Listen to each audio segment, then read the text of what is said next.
Last time in the Boruto anime, the manga content officially began. With the Mujina bandits arc beginning, we are introduced to Lord Tento leaving Boruto with his brand new mission. But now, the Mujina bandits make their move. God, I've forgotten just how much the manga content hits in the Boruto anime. It's such an improvement, it is just staggering. There's something about the manga content which you just do not get in the anime-only arcs of the Boruto anime. Although other arcs definitely have their uses and do contribute somewhat to the story, there's just no denying how much better the plot progression is when we're in the manga arcs of the anime. But before we go jumping into this very late review, be sure to leave a like and subscribe if you're not already, and also be sure to answer today's question of the day as always in the comment section down below. And that question today quite simply is, as we're on the topic of the manga content, I want to actually know how many of you guys have read the manga. So let me know in the comment section down below whether or not you've read the manga or if you're an anime only for Boruto. Also, if you haven't, let me know in the comment section down below what's stopping you from doing so, and also, I highly recommend that you do go and read it, because my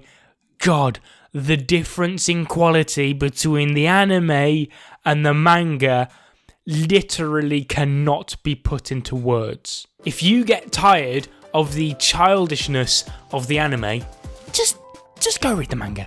Go read the manga, then come back, and you shall be satisfied. Anyway, this episode adapted chapter 12 of the Boruto manga, and it did it really well.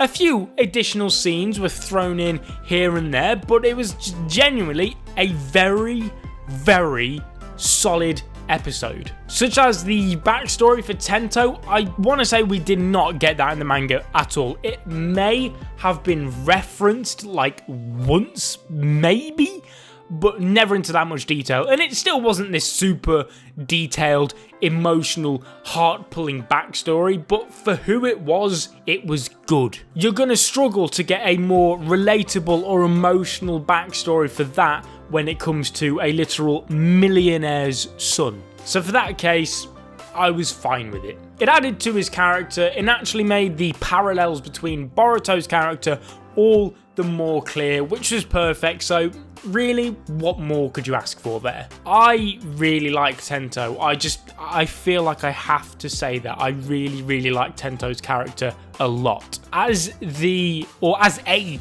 focal point of this arc, I think he's great.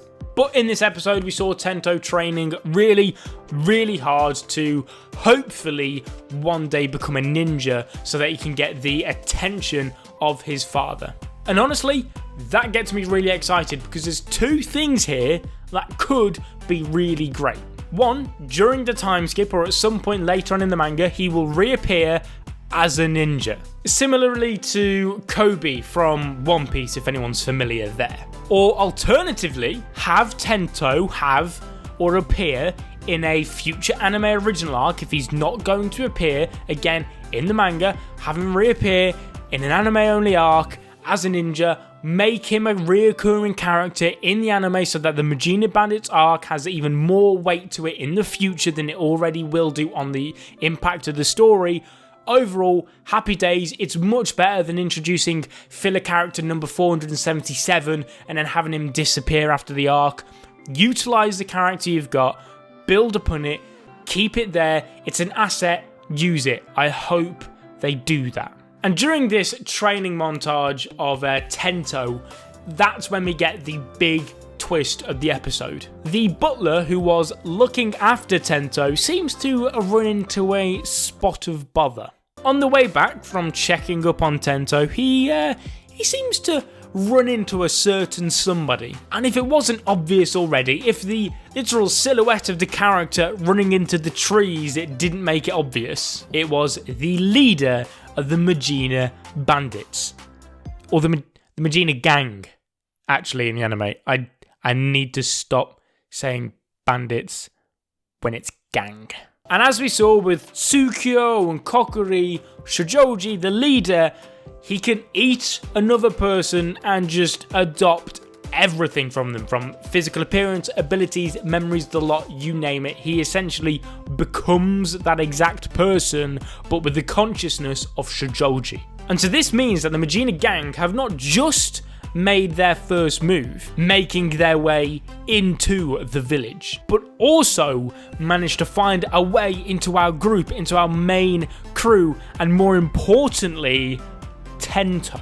Overall, I really loved this episode. I want to say it was even better than last week's, and I can't tell whether or not that's purely down to the fact that consciously I know it's manga, or if it's just genuinely a good episode. It's so hard to tell, and that's where I think an anime only's perspective on this would be really interesting, because us manga readers, we can try and strip it back to bare bones as much as we can and say, yeah, well, if I look at it as if I haven't read the manga, you can't. You cannot block that out of your mind. No matter how much you try and strip it back, it's always going to be in the back of your mind that you know it's canon, so therefore you will automatically give it extra marks. So if you are not a manga reader, I really want you to know as well.